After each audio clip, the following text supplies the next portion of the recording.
My name is Talia Fisher, and I have an organization called All Seated in a Barn, and we focus on basically rescuing horses, rehabbing them, and ultimately finding them their homes.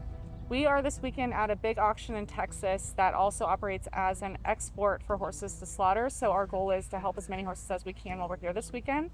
But I'm also here with these two who are helping as well, and they have their own rescue program. I'm Erin Brown. I founded a nonprofit called Rescue Ranchito, and in fact, Talia is my mentor. And then Lizzie is here as my trainer, and we're also here to rescue a horse or two from the direct ship pen or the loose sale to help them stay out of the pipeline or head to Mexico.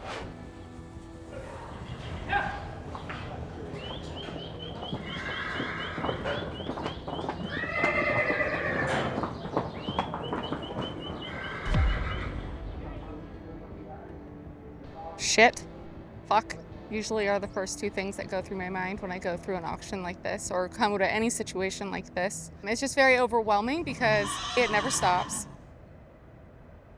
When I typically get here and I'm walking through the pens, what I'm looking for are, first of all, horses that need immediate help, like to go to the vet. And then I look at horses that are most likely going to get bought by the kill pen and shipped to slaughter because no one else is going to want to pick them up. I have been following along with Talia's journey for years now, and I sort of inserted myself into what she does, but luckily I'm able to help her with a lot of updates, and then I also come here and assist her on auction weekends. Okay, so we are in the direct ship pen currently.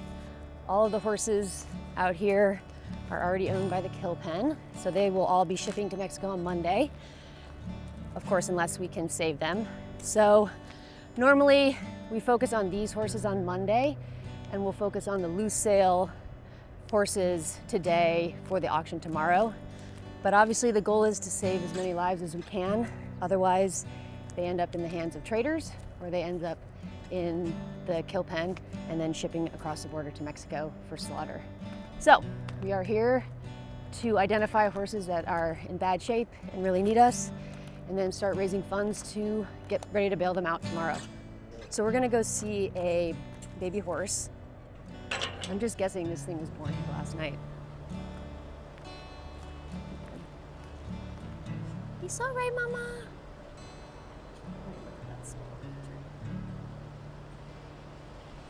Some of the signs I look for on what might be more of an urgent case that needs to get to the vet are broken legs, broken necks, broken backs, any sort of major trauma to me that screams pain or that needs to be treated in the next 24 hours. Otherwise it starts having more complications added in, are all things that I look for when it comes to getting them out of here. ASAP, get the trailers the second we buy them. This is the mom and baby. The baby was born here last night. You can see that its legs are not working right. When it walks, it's having a really hard time. So our goal is to raise the funds to get the mom and the baby taken to the hospital tomorrow so that the baby can start being treated. I don't know what's going on. I've honestly never seen a baby act like this, but I can tell you that's not right and it needs help. So that's definitely a huge priority today, is making sure that we have the funds to get this mom and baby out of here and to the vet tomorrow morning. So we're just here in this loose sale pen. So these are the horses that will run through the auction ring tomorrow morning. No rider, no one will be in the ring. So traditionally they either have something up with them or they're kind of untouched. And so if they're not purchased by a rescue or some awesome private buyer, they will be purchased by the kill pen and then will be then put into the direct ship pen and at risk for shipping across the border to Mexico on Monday. And this pen seems to be full of yearlings, 2-year-olds, so it's a lot of young horses in here. So needless to say, like, such a shame that this is the start of their life is already here. So we have a few on our list to try to save, and we'll do what we can. So what's kind of tough to see too out here is like, this white horse is hurt badly on its back leg, and it's just like, that's that. seeing the horses in these conditions can be kind of heartbreaking, sometimes even soul crushing.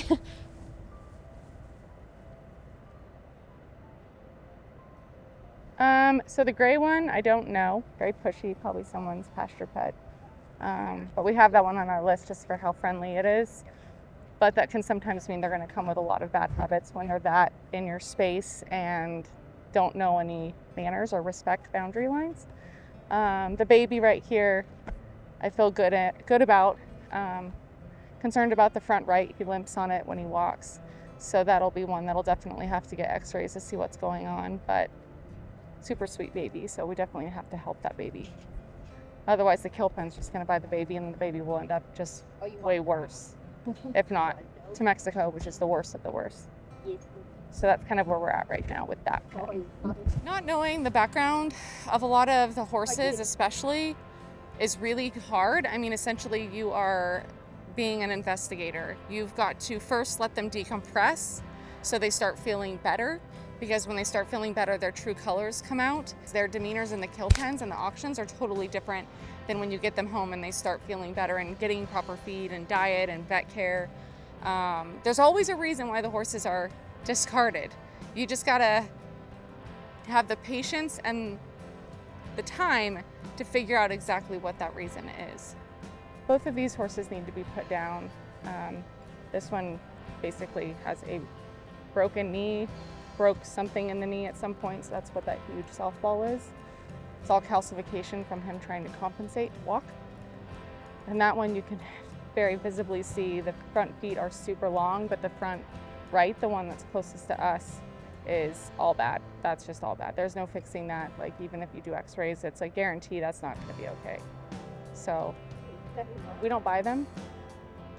They'll go with the kill pen and they'll get exported to Mexico for slaughter, when the right and humane thing to do is to actually take them to the vet and have the vet humanely put them down. So we are going to make sure that happens, not the other way around.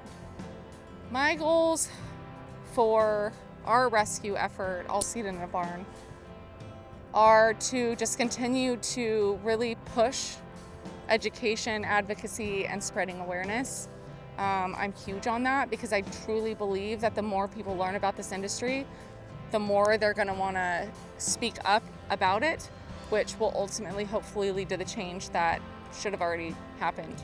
Out of all the rescues that we've had, my donkey Kevin would be the one rescue that stayed with me more than others because, I mean, he literally is the reason why my life is now dedicated to this. And I would say that he would be for sure the most impactful, or I wouldn't be here standing here today. I'm a horse girl, and so there's just nothing that would stop me. I mean, I would do anything for them, any day, all the time, and it's basically just space and funding that keeps me from wanting to rescue every single animal that's here. For people that watch our social media and are empowered or inspired by it, some of the ways that they can help is by tagging, posting, sharing our reels, asking questions. Find a rescue near you, go volunteer. Any help is good help. Staying positive, asking questions, being open-minded. The horse industry, like every industry, isn't just a simple little box, take the lid off, oh, the horses need help. Like, it's extremely complicated, and the more you ask questions to understand, the more you're going to be open to the answers that you're going to hear coming from the different, I guess, variables, people, and different aspects of it.